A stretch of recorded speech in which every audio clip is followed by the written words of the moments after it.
Here at Lloyd Land Rover Kelso, we are pleased to present this Land Rover Defender 3-litre D250 SE 110, finished in Fuji White exterior paint, with 20-inch 5-spoke silver alloy wheels. Some of the standout features on this car include automatic LED headlights, front fog lights, black contrast power folding heated door mirrors, keyless entry, sliding panoramic roof, and on the tailgate we can see the rear camera. As we enter behind the tailgate now, we can see the 40/20/40 rear seats, the load space cover, and the full-size spare wheel mounted on the rear door. As we enter into the cabin now, we can see the pan roof from the inside,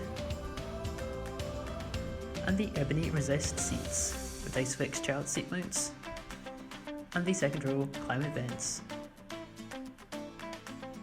As we enter into the front of the cabin now, we can see the Meridian sound system badge and the heated front seats, which as you can see are in fantastic condition. As we turn now to the multifunction steering wheel, we can see the cruise controls, the wiper stalk, interactive driver display with satellite navigation, and the hands-free controls. On the touch display we have DAB radio, the rear camera and 3D surround camera system. On the centre console we have the 2-zone climate control with the heated seat controls and gear shift. For more information on this vehicle, please get in touch with our sales team on the contact details provided.